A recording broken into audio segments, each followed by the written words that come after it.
Welcome to Your College Bound Kid, a podcast for parents, college counselors, students, and anyone who wants a weekly 90-minute deep dive into the world of college admissions. My name is Dave. I'm a parent of a daughter in college, and we live in Chicago, Illinois. My name is Lisa. I'm a clinical psychologist and a college counselor. I am a parent of a boy in elementary school, a girl in middle school, and a girl in college. After 30 years in Chicago, we recently moved to North Carolina. My name is Mark. I'm a college coach in Atlanta and the parent of two daughters. Karis, a graduate of Davidson College, and she is the founder of the Spanish tutoring company, SpanishHelpToday.com. And Joy is a graduate of the University of Georgia, and she is getting her master's degree at North Carolina State University. This week in the news, our final part of our discussion, Universities Are Shunning Their Responsibility to Democracy, by Ron Daniels, the president of Johns Hopkins University, from The Atlantic. This week, Mark is going to discuss part 2 of 3 and what he foresees in college admissions over the next few years. This week, we are going to have part 2 of 5 of our interview with Michael Ireland, the Assistant Director of Financial Aid at Smith College, and Courtney at Blauvett, the Director of College Counseling at the Miss Hall School, and a former financial aid officer at 4 colleges. And they will be answering 12 questions our listeners sent in about financial aid and paying for college. And this week, we'll have our final part of our college spotlight on App State from Boone, North Carolina. He got smart. Gotta work smarter rather than harder. So I have one announcement for today, and then Dave has one. And so I'm really excited. One thing that's kind of always bothered me is I haven't had a single interview from anybody from a Pacific Northwest school yet. If you go onto our interview tab on yourcollegebounkid.com, you'll see, I think we're up to 82 interviews. And not a single one. We've had, multiple ones from California, but not from the Pacific Northwest. And so I had a fantastic program I attended a couple of weeks ago with Willamette University. I absolutely love the program. I've got 4 students actually looking at Willamette in the senior and junior class. I reached out to them and said, I really want you to attend this program. Then afterward, I got to have a meeting with their staff, 6 of them, including their senior staff, Sue Corner, who's the Dean of Admission, and then William Mullen, who's the VP of Enrollment. And I said, I'd absolutely love for you guys to come on the podcast. And they said, we would love it as much as you. So friends, really excited to announce that you will be hearing an interview. It'll air sometime in the next 6 months on here, where I'll be able to do a real deep dive into, where Sue, and we're still talking whether it's going to just be Sue or Sue and Bill Mullen. We'll able to do a real deep dive into what I think is one of the real special schools. It's a household name on the West Coast. It's funny, Dave. I work with my West Coast students, and they've all heard of the Willamettes and the Whitmans, and they've never heard of like the Amherst and the Middleburys and the Swarthmores. It's so interesting how, where you live determines like the schools you've heard of, right? Yes. So I wanted to announce that because I'm very excited about our first interview booked, and we're just working out the details on the Pacific Northwest. And I've asked Dave, taking advantage of his knowledge as a doc, to give us an update on Omicron. Dave, what can you tell us? Well, what I can tell us is, number 1, it's way too early to panic. And number 2 is, I'm quite confident, actually, that if you just follow the current guidelines, if you get vaccinated, if you get up to date on boosters, that this will be quite manageable. The very, very, very preliminary data is showing that while Omicron may be more infectious, the people that have gotten it have so far had very mild symptoms, and that's very encouraging. Now, it's true that it's probably going to take another 3 to 4 weeks to actually get the real data on whether it's not just more infectious, but COVID has gone from being it's no longer pandemic, it's endemic. It's something that we're going to have to live with. And the reality is we're never going to get all the world 100% vaccinated. Mutations are going to be part of the life that we lead for the foreseeable future. But with proper social distancing, continuing to do masking when necessary, and to get vaccinated, I believe that this is going to be manageable, and I don't believe it's going to be as disruptive as the past waves. So that's my take. Yeah, obviously COVID is anytime you have 800,000 people die, that's the size of some pretty big cities. It's pretty serious. Twice But as ever much. since Yeah, twice as twice what as we much lost as in the World War II or something like that. yeah, but I'll tell you, ever since I've seen the research on vaccines and how few people die or even get close to being terminally sick, it really has been a game changer. And I've had a little bit of a mental shift in my outlook, which is, yeah, I do obviously wearing masks in certain places is different, and we've done it before, right? But I tend to see it more as okay. If I'm vaccinated, it's maybe like getting the flu, and the flu is just something we've kind of grown to live with. I don't know if that's trivializing it, or not, but maybe it's my way of coping with it and not finding, not having it be too disruptive in my life. It certainly has helped me mentally to process it. Both Pfizer and Moderna has said that the time lag to actually get a vaccine directly targeted to any specific variant, it's about 3 months, about 100 days.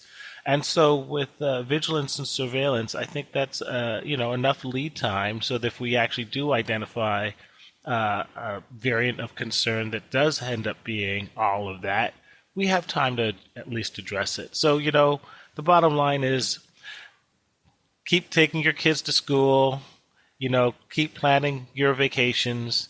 I'd still invest in Zoom video, Mark. Hey, I like Zoom, but I have someone I like more than Zoom. But anyway, that's right. But keep living our life, and life will go on, and this should not cripple us. What the proverbial "what does not kill us will make us stronger," and I believe this is the case with Omicron.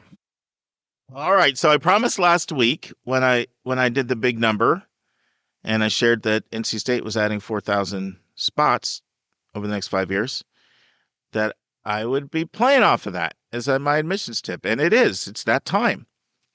So the admissions tip is anytime you hear anything like that, what is that? School's adding a new program. A school's expanding the size of their program, or how many students they're bringing in. That represents an opportunity. Dave, you remember a while ago when I shared the fact that you can't look at a school's acceptance rate and see 20% and think you have a 1 in 5 chance. I said you might have a 2% chance, or you might have a 95% chance because of institutional priorities and also known as hooks. And then you said, is there a way you can create your own hooks? Remember that? That's right. This is a way you can create your hooks. If you're someone interested in engineering, you know what this is going to be a priority for them to bring in more engineering students, and it is going to make it, at least for a little while, not as hard to get in. It's just basic laws of supply and demand. I remember when I interviewed Gregory Roberts from UVA. When he was like, Mark, we're adding a new data science, a whole new data science school, and major. Spread the word. We're looking for applicants. It is just a little thing, over the years when I remember when I was doing college counseling in Pennsylvania at the boarding school, sometimes people would be surprised at some kids that we could get into the University of Virginia. But it was usually women for engineering because so many people in Virginia go to Virginia Tech. So women, underrepresented demographic. A lot of people go to Virginia Tech, not Virginia. It opened up an opportunity. So those are the kind of things when you hear about them, the bell should go off. Opportunity, opportunity, opportunity, opportunity. This could be my institutional priority. This could give me a hook. Of course, you have to like the school. We don't get to that, but it's just something to be aware of. And also, in terms of the women with engineering, it's a good way to balance out the opposite that's happening because with so many more females applying to college. We talk sometimes about male affirmative action in terms of that, but this is definitely can work in women's favor by focusing on more of the STEM fields. So it's just a way of balancing out the priorities. Yeah, and that's true for computer science, and it's true for some other majors as well. And the opposite's true for guys in fashion, guys in elementary education, guys in nursing. Those are opportunities there too, you know? So once again, you need to love what you do, but it's just something to be aware of if you want to, you know, everybody at the most selective schools, everybody's coming in with something they're bringing to the table. And this could be this could be something that could help you. All right, Dave. So for the admissions vernacular, I'm very curious if you're going to get this one. And if you don't get it, I'm going to give you a hint because we're getting into the Santa Claus season and I'm feeling generous. I want you getting these. But this is something you may know. So what is a BCPM GPA? Boy, that's a lot of letters. BCGM GPA. No, BCPM GPA. Well, GPA is grade point average. So right. So you got that part. Now you need to get BCPM. Okay, you're not getting it right away, so I'm going to give you a hint. Yes. Medical school. Biology, chemistry, BCGM. BCPM. PM. By the way, you're 2 for 2. Physics, math. Yep, and M? Math. You nailed it, my friend. Okay. So for those of you looking at med school, they're going to be concerned with your overall GPA. They're going to be concerned with your biology, chemistry, physics, and math GPA. It's a separate GPA calculation that schools do. And typically, I was looking at some national averages. National average for med schools, so it's 373 GPA and a 366 BCPM GPA. And then they look at your some schools look at like your humanities GPA and all that as well. But they're really focused on that BCPM as well as the overall GPA. Did you probably see? You're just getting so old you don't even remember this because this was true back when you applied, Dave. It was, and so if I was applying today, I would be under the category of a BIPAC BC. What does that mean? Too many alphabet soup. GPA. What is that? What does that mean? BIPOC BCGM. Oh. You never forgot BIPOC. Oh, you got a memory on you, dude. So yeah. All right. But that's something to keep in mind. We could just create stuff out of thin air. No, it's very, very, very important, and it's actually a good test whether med school is for you. Like if you're really struggling in biology, chemistry, organic, inorganic, physics, math, then it's going to be tough sledding getting in, and it could be tough sledding staying in. Yeah. The big number is 95, and it's 95%, and it's 95% of schools that required the common application for this year, which was over 900, were SAT optional. 95%, only 5% required the test of the 900 schools. And it wasn't very many years ago that the majority were test mandatory. So a pretty massive shift to go from the majority to 5% if we flip the other side of 95. And most of the ones that did require it were some state schools like state of Georgia, the state of Florida. These are some states that are still requiring the test for all of their public institutions. So there you go, 95% test optional. The big test will be the next year. But as this pandemic continues to go Omicron and keep going on and on, the more likelihood that it'll be another extension. That's right. So, there we go. And now it's time for Hot Topics in the News.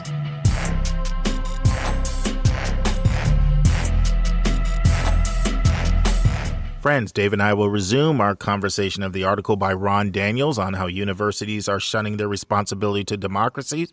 Ron Daniels, of course, is the president of Johns Hopkins. And Dave and I get into a lot more of the practical aspects of how you can apply this article to your own lives. Listen and enjoy. So, well said. Let's bring it home. And, I think this is a really important conversation. But I think just like we've accused Daniels of being a little esoteric, I think we may be guilty of being a little arcane ourselves in this conversation. I think almost every time when we have in the news, there's always either explicit or implicit a so what, what can somebody do about it? And so I think that's what makes it tangible and implementable. And so what would be the takeaway for our listeners? Like, what could they apply from this to their lives? Is really where I'm going, Yeah, we didn't actually do a good job of tying this in. I think one of the things we could tie in that was brought in the article was that to appreciate that many of the Common Core curriculums, many of the schools that require you to take set courses, they're doing it for a reason, because they want everybody to have a basic understanding of a set of facts and knowledge from which that we can then discuss other issues. So this campus compact, where they talked about Brown and Georgetown and Stanford coming together with a common curricula to understand what that is and how that helps.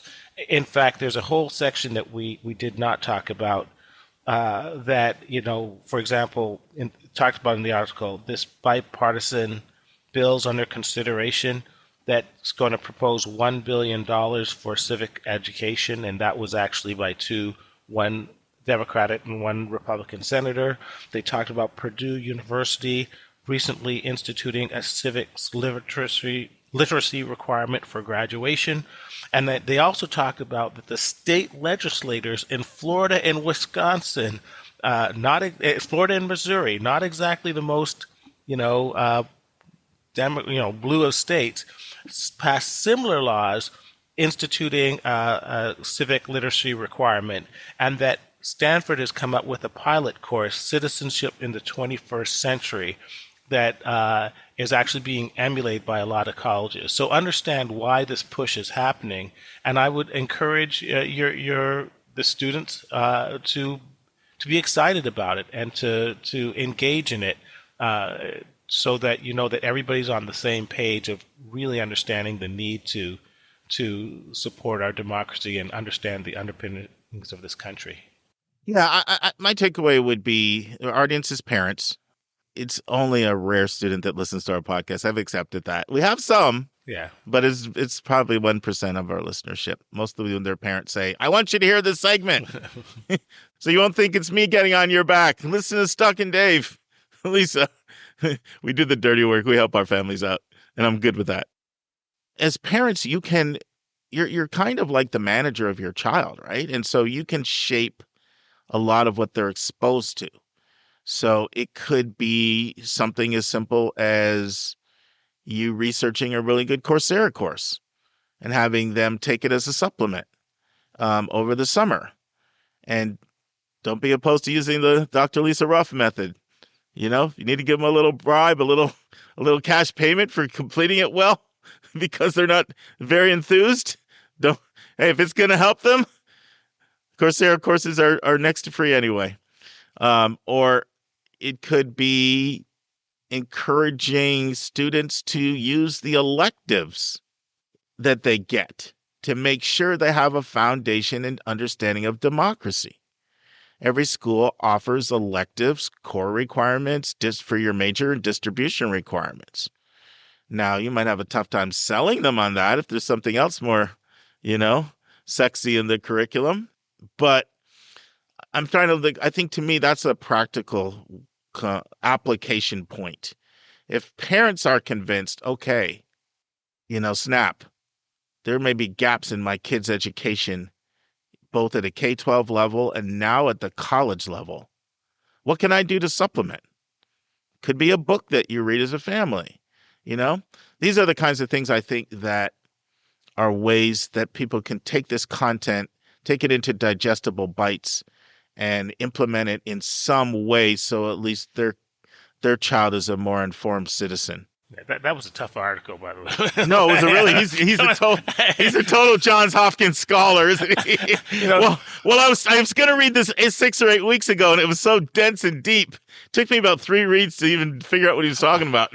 Well, I knew I was in trouble because here's my one, two, here's my notes.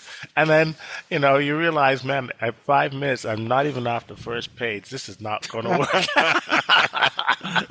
Hey, you know what? There's a listener in our audience who will eat this stuff up and love it, and someone else maybe not as much. But we don't do stuff this dense that often. So every now and then we got to appeal to different types of listeners. Exactly. Because one guy's like, "That was so boring. I fell asleep and ran off the road. You guys owe me for trashing my car." No, we don't want to be accused of accidents. And now it's time for a question from one of our listeners.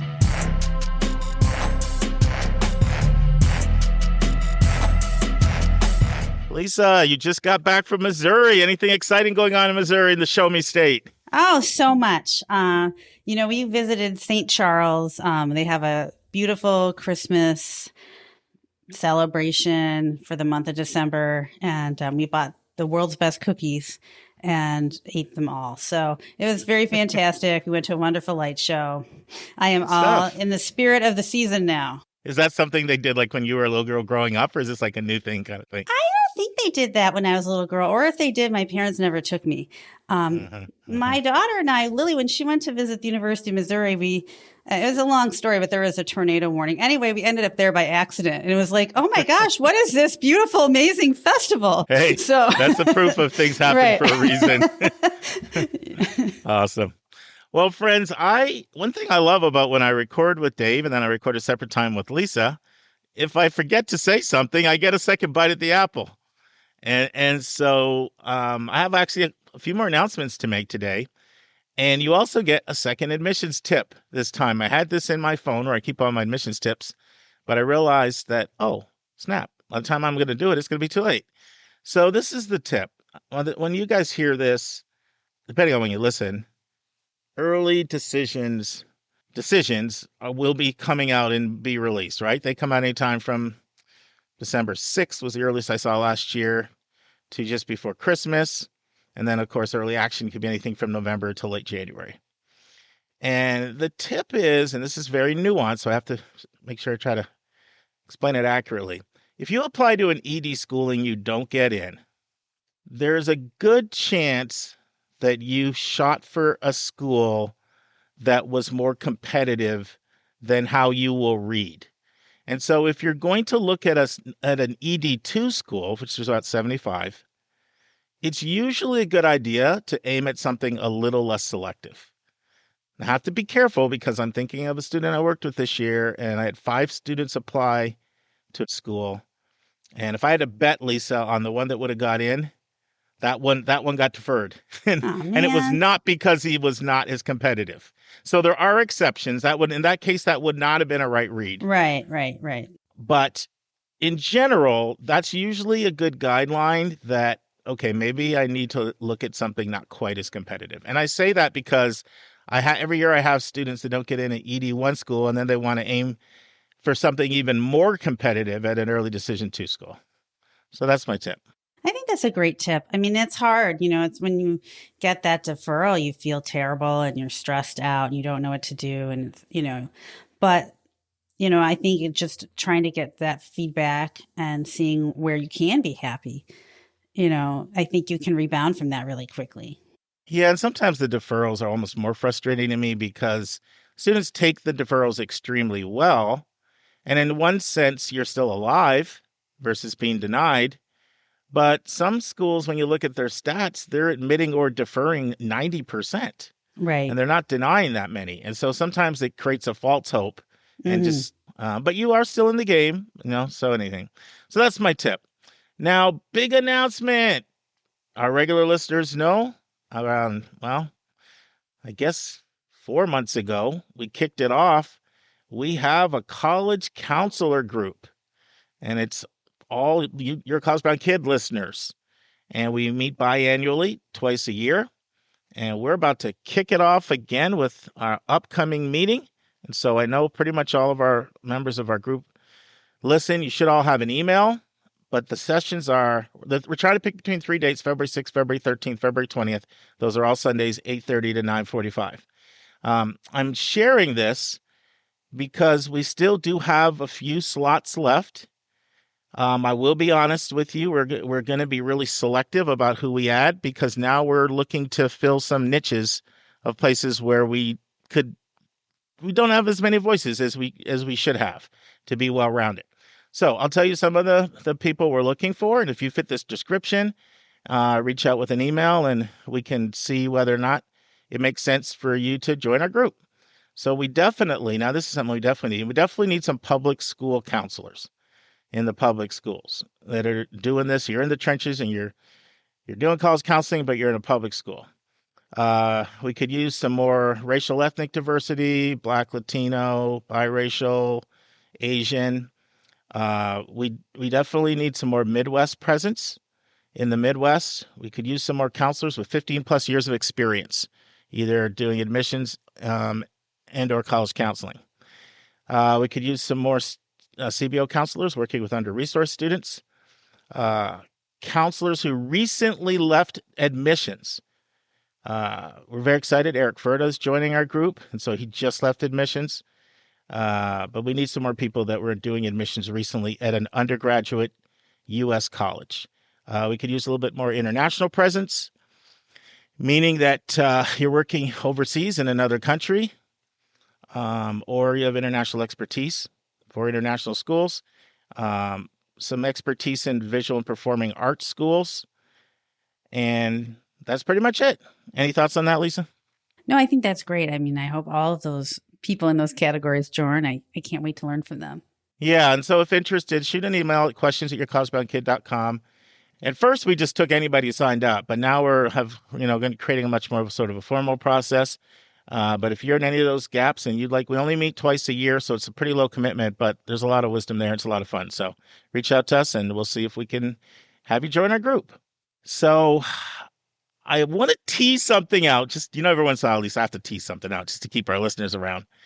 I want to start a little bit of a new intro in my sections with Lisa. But in order to know what that is, you have to wait to the recommended resource. You have to hang around because I'm going to share it there. And I'm going to have to hang around too. I'm afraid someone's going to run out of gas. That's it. So we are, we are answering a question that a listener sent in on our questionnaire. By the way, we sent out a summary of all the answers to the questionnaire. We're up to 186. Saw one more came in today, 187. And so if you completed our questionnaire and you did not get that summary and you're interested in knowing stuff like who listens to this podcast from a standpoint of everything, geography, where do they live, gender, education, income, race, all kinds of different things. All the questions we asked on there, just a profile. If that's something that appeals to you, shoot us an email as well and we'll get that over to you. But we're doing one question that was in that questionnaire was, Mark, what are your thoughts on the future? What trends are you seeing? And that actually was our second highest tested question in the questionnaire. It was trends in terms of things you'd like for us to talk about the most. And the thing that tested the best was admission tips. That was the number one thing on the questionnaire that you guys said you'd like to hear more of. And number two was trends. So we're kind of doing a little bit of a deep dive on trends, and we're going to continue with it. So anything you want to say, Lisa? No, I'm anxious to hear your prophecies, I think. Well, here's the first thing I want to say. So I want to go back to something I said last time and just make a quick comment.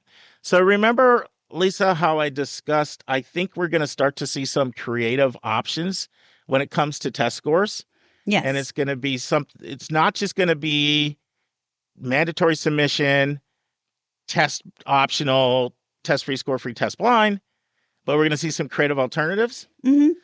Literally 3 hours before we record, or at least I'm recording this on Sunday evening, 9:30 Eastern time. 3 hours before, what was I doing? I was responding to a question from a student I'm working with that said, I need help with this. Can you help me? What did they need help with? If you are applying to the University of Indiana Kelley School, basically wants you to submit a test score of a 30 ACT or a 1370 SAT. Mm-hmm. Now, this is a quote. If your record does not meet the criteria above, or you wish to apply under test optional guidelines, you will need to petition through our website to be considered for direct admit. So this student is a student who does not have that score. And and the student reached out to me and said, Snap, what do I put? What's my reason for telling them I want them to admit me without the test score? But this is an example of a creative option, right? Like they're basically saying, we need to know the reason. You need to petition. We're not saying we won't admit you, so we're not making it a firm cutoff. So there you go. That's an example of the kind of thing that I think we're going to see a lot more of. So having said that, let's transition to our additional points. All right. Did you know that about Kelly, Lisa? I knew that they had those cutoffs, and I knew that you could petition. I think the new piece to me was just how they're handling the test optional, because I think Indiana has gone test optional like forever, right? Right. The whole system. So I guess they're all going to have to figure that out, because they have all these cut points for schools there traditionally. Yeah, and the interesting thing, I'm glad you brought that up. So people need to know, like, when you hear test optional, there can be a lot of exceptions. So, one common exception is international students. Another very common exception, homeschool students. And then another common exception is like an honors program or a direct admit honors program or something like that. But let's move forward, not backwards, or we'll be podcasting at midnight, which I can handle. But I know your witching hour. You're going to hear some very silly things. That's where I either get mean, weepy, or hysterically funny, and you never know which Lisa you're getting at that point. Well, I can deal with hysterically funny, just not mean. Not mean and not weepy. So at least you're 400 miles from me. You can't hurt me. That's true. I would never hurt you, Mark. I know. All right. So altogether we have 14 points, and we've covered 3 so far. And so the fourth trend that I'm noticing, observing out here, and a lot of these are going to relate to the money thing. They're going to relate to money or to the lack of demand in college, whether it's decreased interest, because we've talked about the fact that less and less people are considering college to be good return on their investment, or if it's birth dearth, demographic cliff, that kind of stuff. But it's tuition freezes or lower increases than normal in tuition increases. And so those things I'm seeing a lot of. Tuition freeze is basically a school putting the word out there saying that we are not having an increase. Oh, I can't remember what it is, but there was some school that just had their 8th freeze in a row. Mm-hmm. No increase. And then lower than normal tuition increases. So this is, this because the market is just not there for that right now. So I looked up some specific data. So this is 2001, 2021, 22 average published tuition increases. So just for a little bit of background, the cost of college has been going up at a higher rate than healthcare. Okay. It's been astronomical. But for this current year, public 4-year in-states had a 1.6% increase. Public 4-year out-of-state had a 1.5% increase. Public 2-year in-district, a 1.3%. And a private nonprofit, 2.1%. So that is very low compared to typical tuition increases. Now, Lisa, you need to speak up about the fact that there are exceptions out there. So why don't you chime in? Because I know what you're going to say. We had a little pre-meeting on this. Well, sadly, my daughter's college, Elon University, is not following that trend. They are whacking us with a 9% increase for next year, which I thought was a bit harsh given, what so many people have experienced with COVID and the economy. But I guess they feel like they can do it. So we're just going to have to start looking for those pennies in the couch cushions, I guess, to make this all happen. You really gave me a little flashback here, and it wasn't a good one. So I remember one year I was in admissions, and this is like, I'm going to guess like 05. And I found out we were having a 10% increase. And I was like freaking out because, you're just thinking of like how that is going to impact your numbers. I remember when word came out, I'm like, are you serious? But hey, it happens. Yeah. Life went on. The interesting thing about this is I think the increase is much higher than the Board of Trustees recommended. So I'm not sure what was going on there with the decision-making process, but it was surprising to the students and the college community because I think they typically go with what the board recommends. Do you know where they came in enrollment numbers wise, because the only time I've seen that is when if the numbers were softer than they were expected, and that's a way you can make up revenue. I think, of course, I haven't looked at the hard data, but they, always talk about how they had a great admissions year last year and they filled their class and they, filled the class the year before. I think, for all I can see, their reputation seems to be increasing. So I kind of thought maybe they thought we can afford to do this. We're more desirable now. We can afford to make people pay to come here a little bit more, and we don't have to entice them as much. Well, and Elon has always been like a financial gem. Yeah. Right. So it has always been like when I was doing college counseling in Pennsylvania, well, I would always bring up Elon because it would be like $25,000 or $30,000 less than Davidson, Wake Forest, and Duke. Well, it probably still is. Yeah. Yeah. But it's very appealing to people. So, you had a much lower sticker price, and then you also had merit money on top of that. Right. And so it made it very appealing to a lot of people. So I'm sure that some of the context is, and you're probably right. I never heard anything about Elon's numbers being down. I know when we did it, we were coming from a position of strength, and it was, look, we gotta pay people more. And this is going to put a lot more money in the budget and, recruitment, retention of staff, all that. And that's a lot of the money went into that. And then, to be honest with you, I observed what that extra money did for the budget. I saw what it did. I remember I one sure particular hope time. my money does something good. Yeah, I hope so too. I hope so too. So the next one is kind of related to this as well. It's just slightly different. It's the growth of tuition resets. And so we did an In the News on this maybe about a year and a half ago.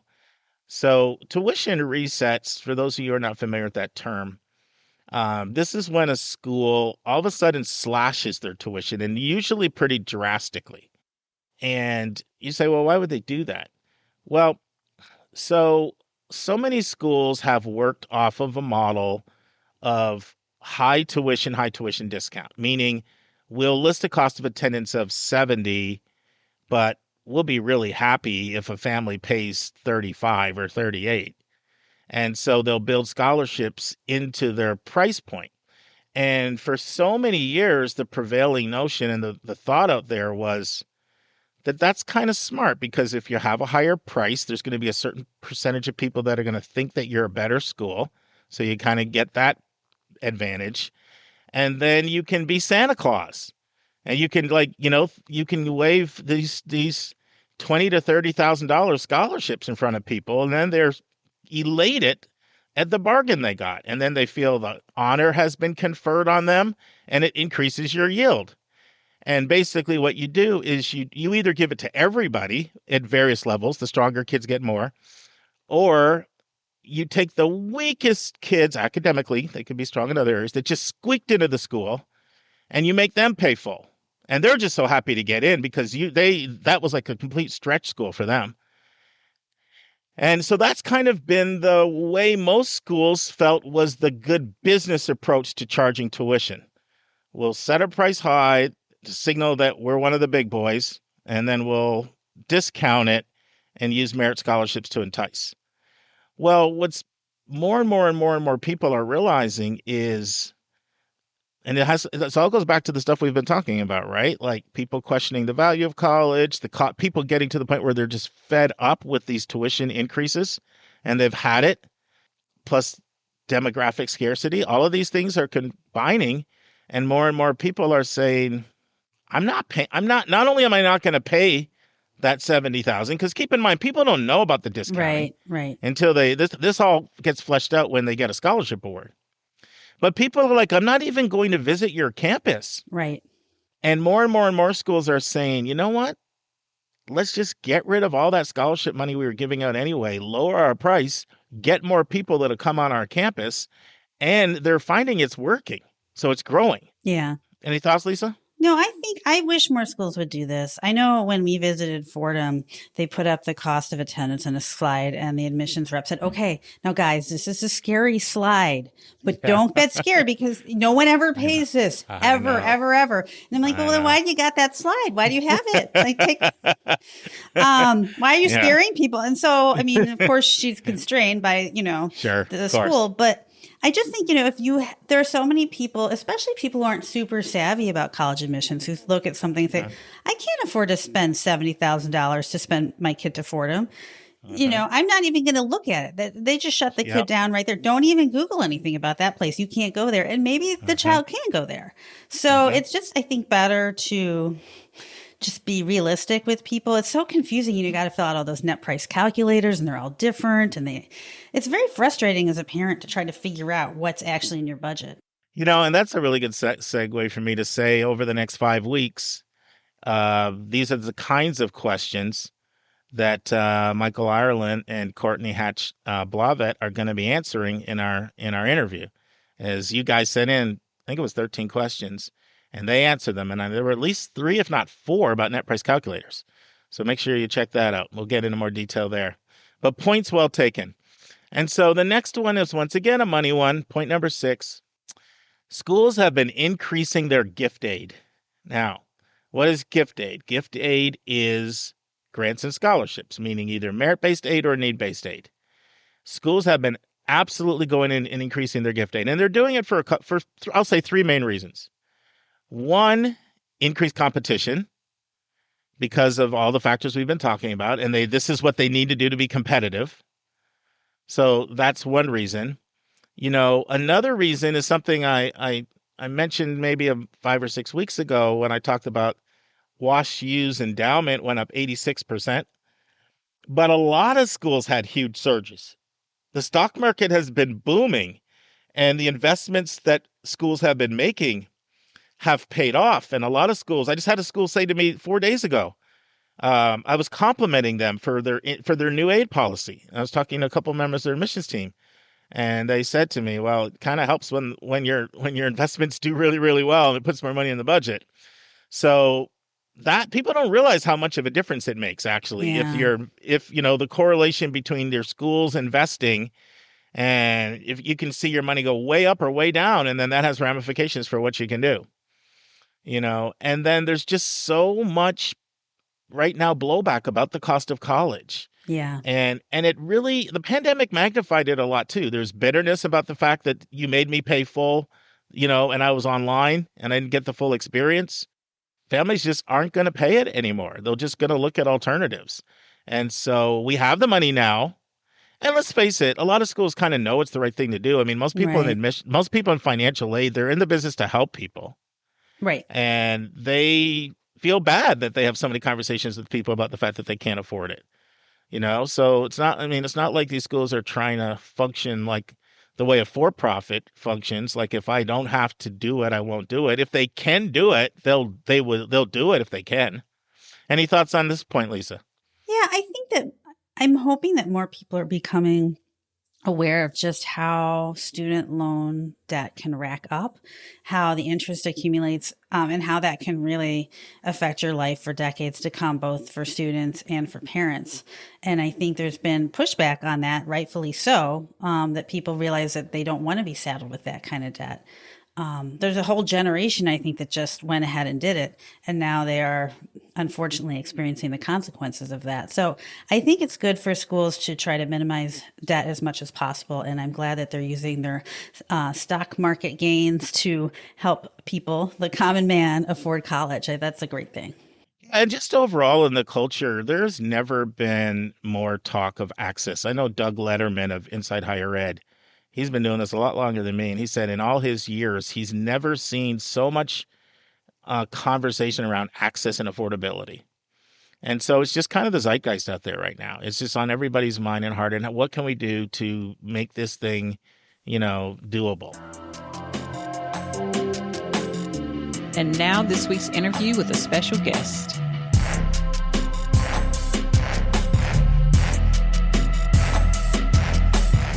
Okay, friends, hopefully you enjoyed Michael Ireland and Courtney Blauvett in part 1 of It's a 5-parter. And in part 2, Courtney takes the lead on our first question. And the question has to do with, when do you have a good case to appeal your aid award that your child gets? And how should you appeal?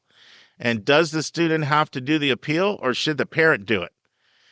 And then Courtney shares various terms that different schools use for these appeals. Courtney also shares 7 areas where people frequently attempt to appeal an award that will not be deemed legitimate, and you will not get a reevaluation of your award, so don't even try. And then Michael takes the lead on a thorny question. The question is, we completed a net price calculator for our oldest child, and the aid award came back, and it was almost $4,000 more than the calculator. We requested a meeting with the director of financial aid, and he told us we had not made any mistakes on the calculator, but it's only an estimate, and their award was final. Is this an exception? Do colleges stand behind their net price calculators? And if they don't, how can we trust net price calculators? So you guys came with the heat with your questions. I think you're going to enjoy this segment. Listen and enjoy. Courtney, question 3. When do you have a good case to appeal the aid award your child received, and how should you appeal? Also, does the student have to do the appeal, or should the parent do it? And I know you've worked in 4 institutions, so I don't know if it changes from institution to institution, but I'd love to know your thoughts. Yes, it totally changes institution to institution. Again, it should be researched individually for each school. So when and this made me laugh, because when I worked in financial aid, my answer to this question would have been, oh, there's only a few specific cases where you should make an appeal. But now that I'm on the side of a college counselor, I usually say, why not? Like, just Sure. ask. The worst thing that can happen is they'll say no. And I'm sorry. Funny how that Michael. changes. I know. I'm sorry, Michael. I'm sorry to my colleagues at Williams, but You're creating more work for them.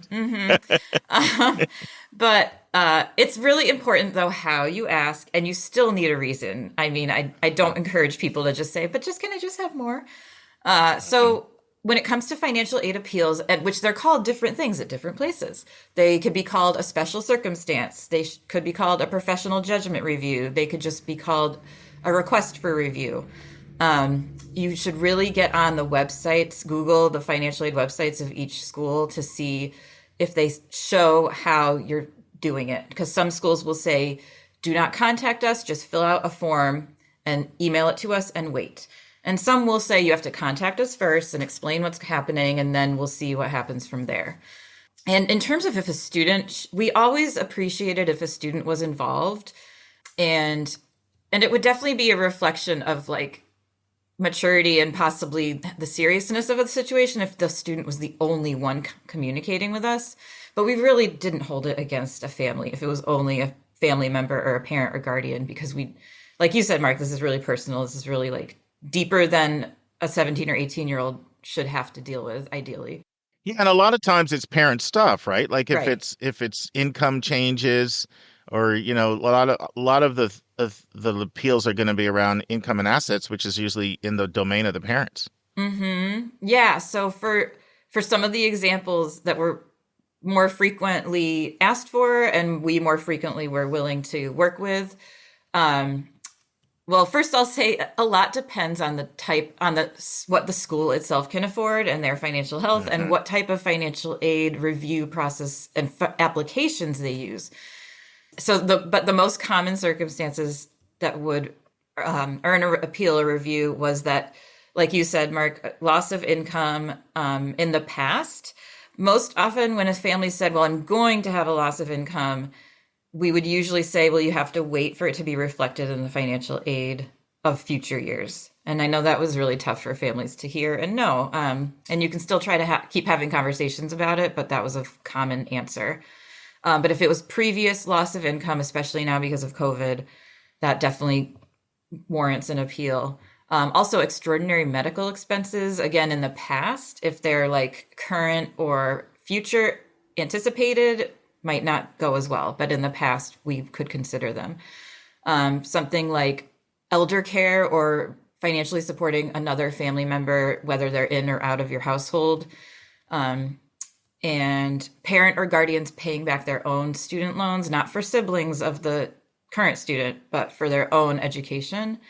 Parents or guardians who maintain 2 different households for usually work purposes, like natural disasters, things that are completely out of a family's control. But if it's I have to do all this home maintenance and buy a new car all in the same year, that would not really go over as well, because it was like, well, you should have been preparing for that. Also, like bankruptcy, especially with like small business, that was something we were able to work with sometimes. And I mean, I should say, out of all the schools I worked at, Williams was the most well-resourced, and therefore we were able to be the most generous around these I was things. about to say, this is sounding like Williams here, but more so than some of those other schools, probably. Yeah. Most of the other schools I worked at, it was really just loss of income or the medical or like natural disaster. Anything else was like, no, sorry. And I do want to point out some of the things that people still try to ask for that we would be a no. High credit card debt, mortgage, or car payments, because consumer debt is never really considered unless it's related to the stuff I already talked about.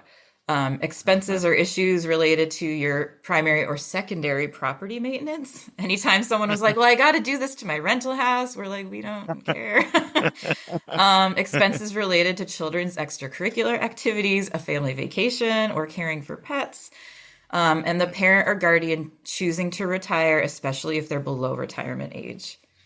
And the last thing I'll say is like that. The most important thing, in my opinion, is like read and follow the instructions thoroughly. If you don't understand, call or email to get more information, and provide as much clear, concise documentation as you can. Like try to take the emotion out of it, because we really just want to see what happened, what's the facts, what are the numbers, what are the dates. And if you write like a 3-page letter about how amazing your kid is in admissions, they read those, and then financially, not as much. Let's take a break to learn about Mark's recommended resource for the week.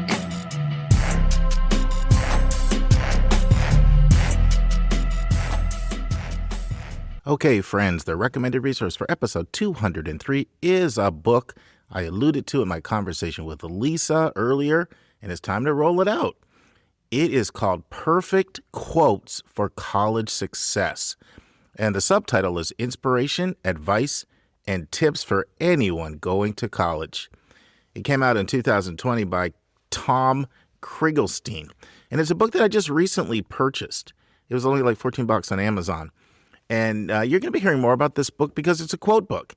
And I'll be sharing some of these quotes when I start out my section with Lisa that I think might inspire or encourage or challenge you, our listeners. And so it's a kind of a brilliant idea. Krieglstein just came up with 34 different topics related to college, and he found the best 300 handpicked quotes that he could possibly find. And then he got an illustrator, a lot like my book, to illustrate the quotes. And it's that simple. And so I'm just going to briefly go through the different topics he addresses with quotes alphabetically. There's one called Being a Commuter, Belonging, Cheating and Plagiarism, Dating and Love, Diversity, Drugs and Alcohol, Eating Well, Finances, Finding a Job, Getting Involved, obviously getting involved in college, Going to Class, Grades, Graduating, Greek Life, Homesickness, Homework, yep, the dreaded homework, that's part of college, Hygiene, Internships, Living on Campus. You'll notice these are all alphabetized. These are just the chapter titles, and there's about 8 to 10 quotes in each of the chapters. Loneliness, Making Friends, Mental Health, Motivation, Networking, Overwhelmed/Stress, Parents and Friends, Partying, Patience, Picking a Major, Procrastination, Setbacks/Failures, Sexuality, Sleeping, and Social Media. Whew, that was a lot. But like I said, each chapter only has 8 to 10 quotes, little tidbits of wisdom, inspiration, and sometimes a reality check. I really recommend the book. And like all of our books, you can get them all on yourcollegemindkid.com. Under the resource tab, there's a link that will take you straight to Amazon. We'll now return to my interview with Michael Ireland and Courtney Hatch Blauvett. So one thing that hasn't come up is, I guess, what I call a competitive offer from a peer school. Mm-hmm. Because I know that there are schools that some, like Cornell, literally says if you get a better offer from these schools, they'll match it. And then there are other schools that don't advertise that, but they kind of do it anyway. You want to talk about anything? What are your thoughts on that appealing because of, and I know it varies because if it's a school that only does need-based, then they're not going to respond to someone that does a merit-based. Yeah. But I know it gets really complicated. But what do you want to say about that, Courtney? Yeah, I would say, I mean, it's kind of like people who are in this process kind of have an idea along the admissions line of where a school falls in certain bands. And that's kind of like, if it's a similar offer from a school in a similar admissions level band, then yes, they would consider adjusting an offer. At our need blind Williams, we really only considered that from other meet full need blind schools, especially because it would reflect on, we all use the same similar calculations. And if something was way off, we figured, okay, either we messed up or they messed up. So we would want to dig into that. But I at my other schools, it really wasn't as, again, it was about more of the resources available to help. Right. Like at the community college, we know. And I think Mass College of Pharmacy was a long time ago for me, but I think we would try to adjust a little, but we weren't able to match anything. And I don't know if Michael wants to talk about how Smith does it. Yeah, Michael, why don't you chime in, because you're in that role now. What are your thoughts Right. on, and anything else you want to add at all on appeals? Yeah, it's a great question to ask and explore and find a balance with. Is it worth doing that or not? I mean, so I think Courtney answered it. Really hit a lot of the areas that I think are critical. I think in the one thing I'd say about the award comparison piece. I mean, Courtney, you're right on the money with, it's like, okay, is it need based or is it merit based? I mean, that's certainly an important component. On the need-based side, in some cases what I've seen is where, for me, it's been helpful to see a student come to us and say, oh, I got this need-based award from a similar college and it's very different than yours. And what, we're not going to match an award like that, but it says to me, it's like, oh, did we miss something in our financial aid assessment, our need-based assessment? And do I need to dig a little bit deeper in a conversation with the family did we misinterpret something? Do we need to go back and change our assessment based on something different for that family? So again, not that we're gonna meet an award, but it gives us an idea. Did we misinterpret something if another school has a pretty dramatically different need-based award? So I think that's an important piece when a family gets several financial aid awards and they're very different. Awesome. Thank you guys both for your comprehensive answer on that question. Michael, you're up for the next one.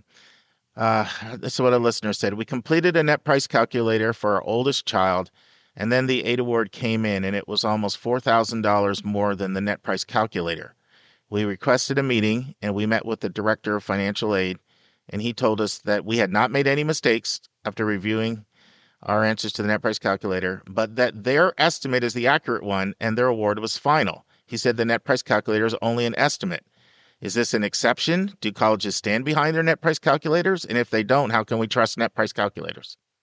Yes. I know. I told you I pulled out the PhD questions. We have a deep audience. Yeah, it's good. It's good to look at. I mean, the net price calculator, which is required by every college in the U.S., it's such a great tool. And when that regulation came out a number of years ago, and so it's such a wonderful way for a family to go in and at the individual colleges and get an idea of what the potential for financial aid at that school is. And as the person who sent in the question, I mean, that's great. First thing you want to do is make sure the data you enter was correct. I mean, that's obviously very critical, because if you put in bad data, you're going to get a bad result. So it's great that they double checked that they did it correctly, and they even confirmed with the aid office that it was done correctly.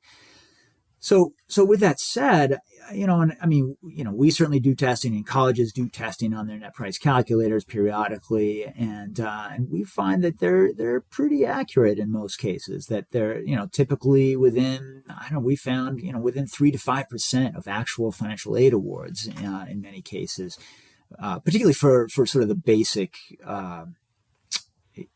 basic family, in a sense, where there's not a lot of complicated situation going on. So they're generally pretty accurate. The challenge, of course, is that colleges are trying to balance things with those net price calculators. They want it to be accessible, so they want them to do, which means they want them to be relatively easy to complete them quickly without a lot of questions, and to get an answer without for a family spending an hour on the thing. It's like, okay, let's try to get it done in 20 minutes or something like that. So the number of questions that they ask on the net price calculator is going to be a lot less than when they fill out the FAFSA form or the CSS profile and submit tax returns and all of that. And so I think that's one of the challenges, in a sense, is that the financial aid assessment and review that a college does for the actual financial aid award is going to get a little more detail, a little more a little deeper into that family situation. So ultimately, of course, the actual financial aid award is going to be more accurate than the net price calculator estimate.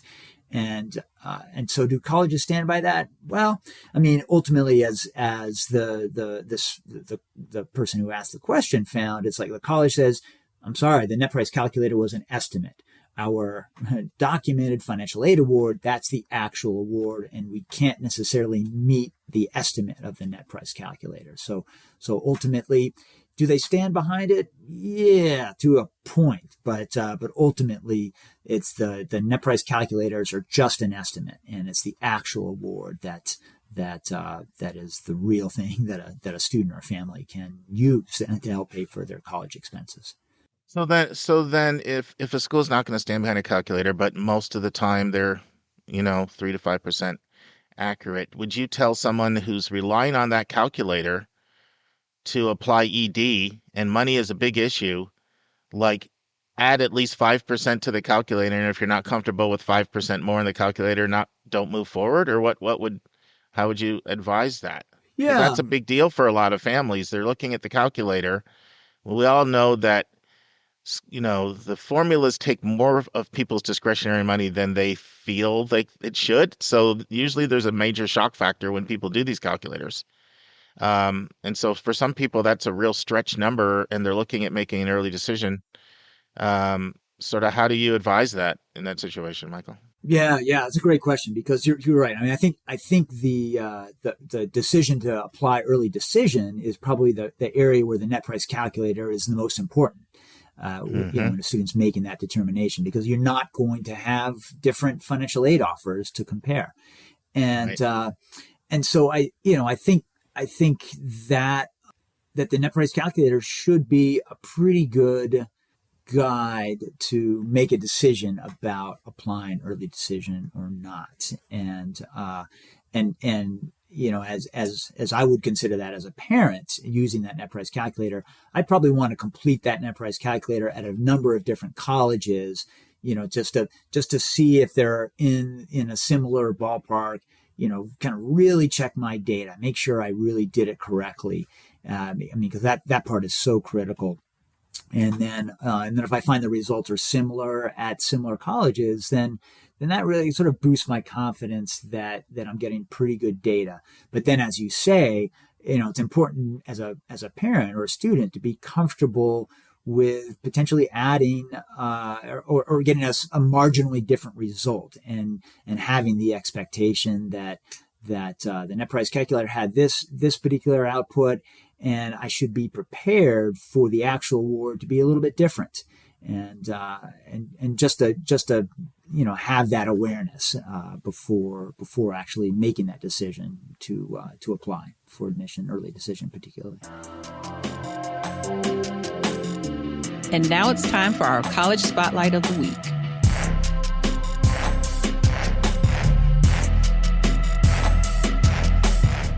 Friends, if you heard last week's podcast, you know that Lisa spent 3 days in Boone, North Carolina, and she began a college spotlight for us on Appalachian State, better known as App State. We now resume the final part of the college spotlight on App State. So I have two questions. One is, do they admit by college? Do they admit by major? Do they just admit you into the school as a whole? And then can you talk a little bit about the academic profile Sure. of sort of like a competitive applicant? Sure. Well, they don't admit you into the colleges unless you're applying for things like the Honors College or Watauga College or ACES. Mm-hmm. So you just apply to the school as a whole. They really like people to apply by November 15th, if at all possible, because that's when they give out their merit scholarships, that you have to get it in by that date. And they have an optional Y App State essay, but they really encourage people, you need to fill that out if you want to really be considered for any of these merit scholarships. Sure. So they admit about 77% of their applicants. This year, they're test optional. but they're not sure about next year. My sense from the admissions people is they would love to be test optional, but it's not up to them. It's up to the North Carolina Board of Governors. And that's so, true for any public school. yeah. It's outside of the people don't realize that sometimes. Like for public schools, go back and listen to my interview with Gregory Roberts, the Dean of Admission at University of Virginia, where he talks about the whole interview is the difference between doing admissions at a public versus a private school. He'd been at Emory and Georgetown, and now he's at UVA, and it's just so completely different Right. in terms of how decisions are made way above his head, where at the private schools, they can make those decisions. And so, by the way, on the questionnaire that's come back, that's been the most frequently cited interview in the question. That's really interesting. Like your favorite interview. Yeah, so people really liked Greg Roberts from UVA.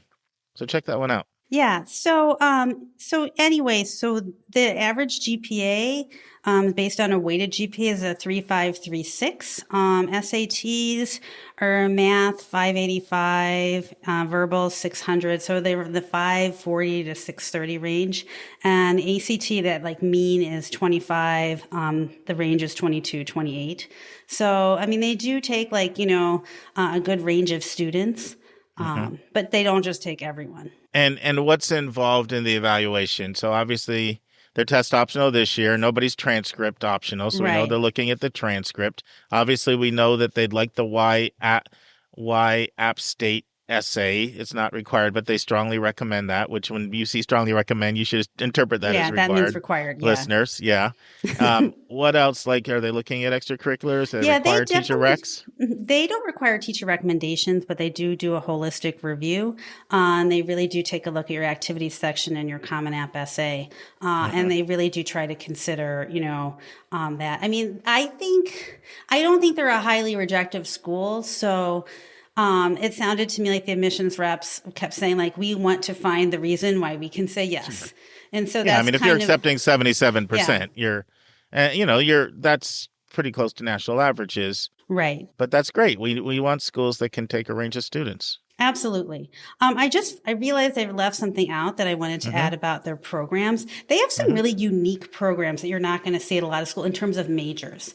One thing that they have is they have a lot of parks and recreation majors. So, but it's very specific. You might just get like an outdoor recreation major at some places, but this is like parks, working in like, the forest preserves. I have, a friend here in Chapel Hill, and she was telling me she doesn't know what to do with her son. He's like a B+ student, but he just fishes all the time, and he loves fishing, and he wants to do something with fishing. I was like, oh, like I know what to do with your son. Like send him to App State because they have a program for that, and you can get like a business degree and an outdoor degree. They also have degrees in things like hospitality management, tourism, hotel. And so they just have a lot of really unique niche specialties that you're not going to find at a lot of schools. And in addition to that, they have a lot of programs where you can get a master's in 5 years, and you apply at the beginning of your junior year, and provided that you meet the requirements, you can get your master's. And there's about 25 programs that you can just automatically do that. So that's another great aspect that they have. Yeah, I mean, this is one of the great outdoor schools, and if, I think of University of Vermont, up in the Northeast, and App State, and CU Boulder. Like, these are schools that when I get that nature lover that just loves that, I have them looking. I have 3 students looking at App State this year. One from Colorado and one from Georgia, and I forget where the other one's from, but they're all like super into the outdoors, really into nature. And why don't you also talk about how great of a financial bargain there, Lisa? Oh, yeah. Yeah, that is one of the true strengths of App State. So let me just scroll down here. Okay. So if you're in state like me, you can do it tip to tail for $15,500, which is amazing. So when I told my friend that they had the major, he could be outside all the time and it would only cost her $16,000, she actually hugged me. And this is in COVID times. So she was happy.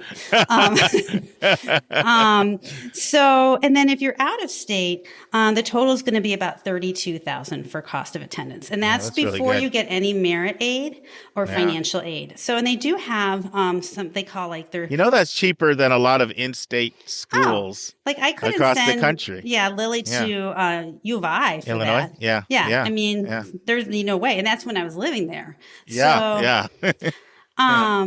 they have they have a fair number of full ride scholarships. They have the Chancellor's Scholarship, and there's 10 awarded each year, and that's like you have to be accepted into the Honors College. So that's going to be some of your top students, but Sure. they do have that option. They also have an access program, and that is they give 50 students from low-income families in North Carolina, basically, financial aid so they don't have any debt when they leave. So pretty much, a full ride, maybe they have to work. And they also have like signature scholarships that have different levels of merit. So they do give some merit aid as well, and there's some opportunities with that. Yeah, and a lot of times the merit aid isn't as much when you have lower Right. price schools Right. and public schools, but you get 4,000 or 6,000. That's a big deal. That all yeah. helps. And if you're one of those high flyers that gets one of those 10 are probably quite generous, I'm sure. Right. Yeah. I mean, if you're a high flyer and you go, I think you get a great education and it would be very affordable. So, I've told you a lot of really fantastic things about App State, but nothing's perfect, right? So here's going to be my dings on App State. And there's not that Sure. many, but a couple of them are, I just No, I'm want glad people you're to doing know this. about. People appreciate that. So let's show us the warts. Show us the warts. Minor ding, like I'm not a big fan of 70s brick buildings. And that's, so the mountains are beautiful. The buildings are meh. The landscaping is fantastic. I love me some flowers. So Sure. I just looked at that. But it's not like, it doesn't look like, the typical Southern university. Like Wake Forest. Exactly. Yeah. It's not like Wake Forest, but it's attractive. It's just different. So diversity. Diversity is when I ask every kid, what would you change about this place? It's like, it's not diverse. And they are really trying to do that. So they mentioned, I guess they have 18.2% are considered racially and ethnically underrepresented, but it's like a 92% white school. And what kind of got me and where I think they need to do some work is they'd say, well, we're trying to recruit Black students. We have a center for them so they can go and feel comfortable. We have a center for Latinx students so they can go and feel, I'm like, no, I think you just want them to be over there so they're not going to bother you. That's not, it's great you have a center, but you want kind of to have a more of inclusive atmosphere. And I don't think they've quite gotten to that point yet. But to be fair to them, it's hard to recruit a lot of inner city kids to come to Boone, North Carolina. It's going to be a hard sell. They're not going to necessarily Yeah, but have that North experience. Carolina is like 30% Black, and not everybody's in the inner city. Right. Either. So there's lots of professional families there. So I always say the numbers don't lie. But I also think you have to look at the numbers through the context of the demographics of your area. Right. It is true. I know that it's challenging sending anybody to a non-city school these days, unless it's a big college town like in Athens and it's really popular. Unless you have your outdoor lovers like that. Mm-hmm. Right. So I'm sure they have their challenges, but there's probably a little bit more there that, is worth doing a little bit more digging. Right. Yeah. So, I think, if that's something that you're concerned about, either, because you are a person of color or you just want to be in a very inclusive place, you might just bookmark that and see that for yourself if you visit. Now, I will say one thing, I'm impressed when schools have centers because one, it's very, very helpful for kids to be in an environment where they can get away and not feel like a minority for a while. But also, sometimes it takes a fair amount of political will to do that because there's always going to be some backlash. Why are you doing this? It was not the white center. You're going to get that. And so it usually takes a fair amount of institutional commitment. So that's actually impressive to me. And I look at the centers. So, but I agree you don't want to only do that. Right. But it is impressive to me when schools have those centers. And it was interesting that every student that I talked to, these are people who crave diversity. Sure. So it's not the kids, I don't get the sense, who go there who are necessarily, not wanting it. I think that Boone itself is pretty liberal leaning, but the area surrounding is very conservative. And I stayed 3 days in Boone, and it was kind of interesting. I would love to stay 3 days at every college tour that I do, but I think that might not be time, Sure. good use of time. But so I was in Boone a lot, and I have to say, it's cute. But the traffic, oh my God, the traffic was like Chicago style traffic. Wow. And I have not seen that kind of traffic since I left Illinois. And the only reason I ever got out of a parking space one time is because people there, the drivers are unfailingly polite. So it kind of all works. But it took me like 45 minutes to go like 3 blocks at 5 o'clock on a Tuesday.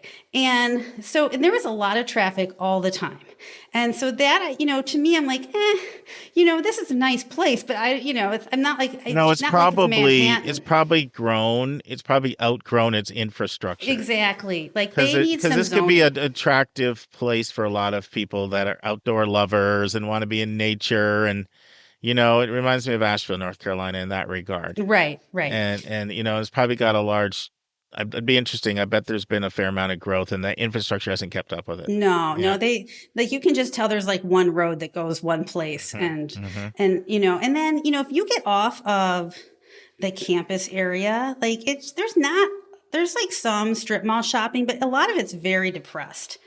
And, it was just kind of hard to do things. I needed I had an hour. I wanted to get a form notarized. That was not happening in Boone, North Carolina. And so just like things like that, which I thought there's a little bit of an element of difficulty here that, you don't necessarily think of in small town living. So I just want people to be aware of that. Now, if you have a bike and you live on campus, it's not going to be an issue. But if you want to live a little bit further out and commute to school each day, then it might be an issue. Oh, good. It's always helpful to, our listeners, several of them have commented they do appreciate when we sort of present both sides to any school. Yeah. But overall, I think if you're a kid who loves the outdoors and you're interested in any of these things, or let's say you do have a learning difference, or you are a veteran, or you want to, be like my friend's kid and do fishing for a living, this is a great place for you. And it's certainly a bargain financially. I think you get a big bang for the buck. And I think they're continually rated as one of the best values in education, on pretty much all of the ranking portals. So, it's definitely a school that if you love the outside, you should really consider it. Awesome. I know that it's breathtaking and that nature does something for you. And, I want to go back to what I said before about, painting the accurate picture. Sometimes I've thought, we could just stop these college spotlights and I could just reach out to admission officer from every school and interview them. But then you wouldn't get sort of that both sides as much. Some admission officers do a really good job of being transparent, but sometimes there's political limits on how far they can go. And so that's the nice thing that we can do in these spotlights is that we can maybe say some things that an admission officer may not say. Right. Yeah. Cool. Any last comments, Lisa? Or did you wrap it up? Did you cover everything? No, I definitely want to go back and see more waterfalls and hike on more mountains. So I keep looking at stuff online about it. So it clearly got into my soul. So, I'm sure I will be back visiting there soon. Well, you know what I've learned? There's a type of applicant, and it just comes through in our questionnaire everywhere. They're like a fish out of water if they're not in that outdoors environment. Mm-hmm.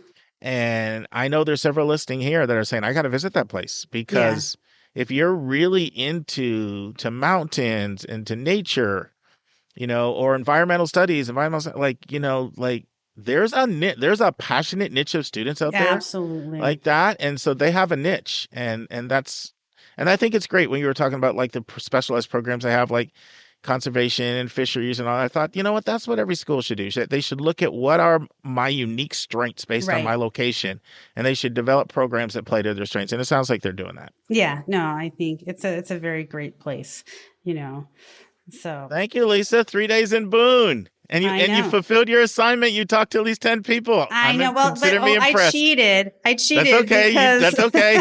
We didn't break restrictions. Baby steps. Next time you won't be so fortunate. For those of you not following us, Lisa and I visited a couple schools together, and it was her first time talking to students, and she committed right on this podcast that she was going to do it herself on her App State visit. And I give you a passing grade. All so. right. Yeah. Well, she volunteered to get the kids. I just It's didn't okay. say no. It's all good. Thank you. All right. Next week in the news, a new push to create a 3-year degree option, an article by Emma Whitford from Inside Higher Ed. Mark will be discussing part 3 of 3, his final part, on what changes he foresees in college admissions over the next few years.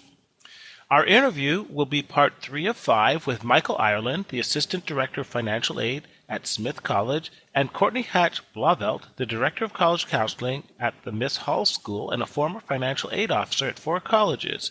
And they will be discussing 12 questions our listeners sent in about financial aid and paying for college. And we have a very special college spotlight from Kevin Newton, our special guest who specializes in international colleges, and he will be talking about UCL, the University College of London. And that's our show. A big thank you to you, our listeners, for tuning in this week. If you find this podcast helpful, please subscribe so you get every episode as soon as it is released. If you are interested, there are a few ways you can really support our podcast. You can click the share button and send it to your friends and acquaintances. You can help us pay our staff and our expenses by donating on our website. And you can write a review for us on your favorite podcast listening app. I am the producer of the Your College Bound Kid podcast. We have a fantastic team of 9 people. Shout out to our co-host, Dr. David Williams and Dr. Lisa Ruff. Our sound engineer who fixes all of our many errors is Nemanja Motvich. The amazing music you hear is from Victor Allen Weeks. Marketing designs are from Kimberly Blass. Our image editor is Talha Khan. Joy Stucker does our website episode updates. And our webmaster is Dalianas Dimitri. If you want to have a college coaching session with me, just text me at 404-664-4340. If you have a question you want to ask, or a college you want Lisa or me to do a spotlight on, or if you have a recommended resource or an article you think we should share, just send it to questions@yourcollegeboundkid.com. By the way, check out our website where you'll find lots of content that is not on any podcast app. Our website is yourcollegeboundkid.com. We think of you as our listening family, and we look forward to meeting again with you, our family, next week.